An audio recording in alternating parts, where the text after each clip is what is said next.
I find like the conversation could be going smoothly in this room, or even a room that I run or something, that there's really something happening. It's really some sort of communion going on. And then you get one person in there who acts like a jerk, for want of a better way of putting it. And that just throws a monkey wrench in the whole works.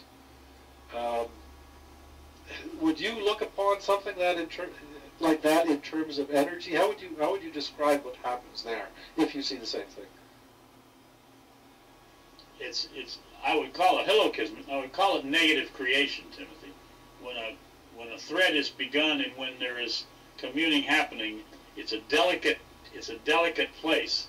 If right or wrong shows up, it destroys that thread.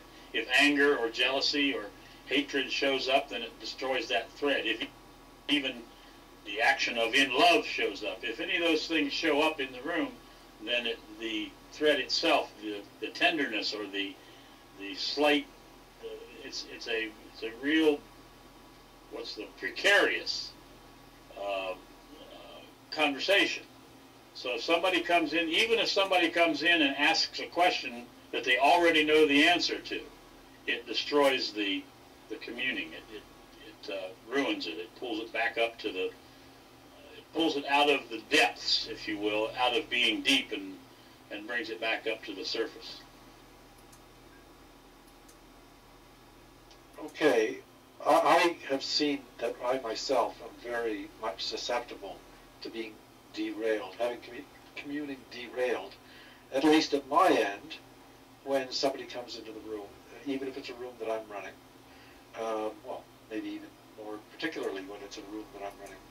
But you seem to be relatively immune to this kind of thing, as far as I can tell. What would be the difference there, if I can ask that? The distinction, I guess, Timothy, would be in the movement of the person. When the communication happens in this room, I go to the place where the communication is being manifested.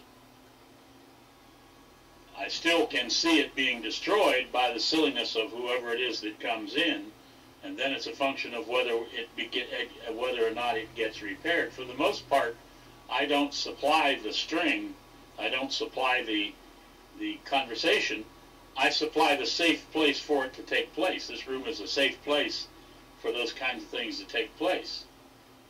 Still, there's people who argue and fight when they come in here, and still there's barbs thrown. But for the most part, this is a safe room for people to bring themselves to and listen. Good. How does detachment figure into this, Edward? I see that I can be in this kind of distraction and be so detached from it. It's like I've psychologically turned down the noise.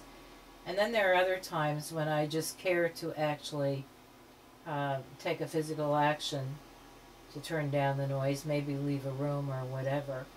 And not that it matters, but some people will see that as, oh, you've gone away because you can't handle this, or how come you disappear, or whatever.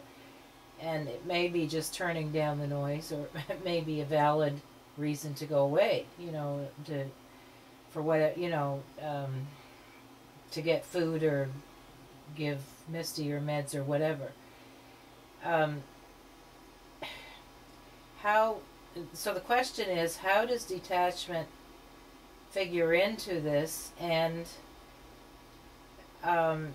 even if one is detached, that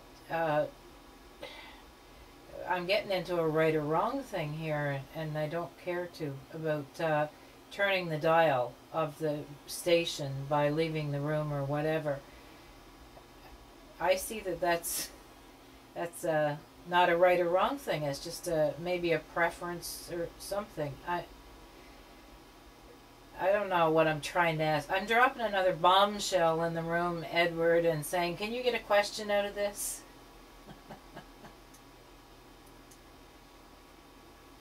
You put a question in there, Judith, when you first start. And then you fill that thing up, and you load it over with BS. And you fill it clear full so that whatever the question was disappears before you're done talking. You talk yourself out of it, if you will. you could just come up with what is this thing about distraction, then we could have the conversation about distraction. But I've got to go back and find that word in order to have the conversation about it. But there is such a thing that the dynamics I have noticed doing the workshops that I do and having conversation in this room and the online workshops, there is a happening with people whereby they get filled up. They've taken as much as they can take, and you might as well not say anything else, because their cup runneth over, if you will. They're clear full. You could call that detachment, but it's actually simply filled. Timothy used the word, I smile when he does, Timothy used the word baffled. What happens there is, it's not necessarily baffled, it's the fact that there's a filledness there, and nothing more will fit in there. You heard the story about the guru with the teacher, and the guru got up and started filling the student pouring and pouring and pouring, and it was overfilling, and the student said, stop, stop, stop, no more can fit. And he said, that's my point exactly. You can't pour anything anymore into an already full cup. You've probably heard that story 1,000 times. So dumb that I told it. Go ahead.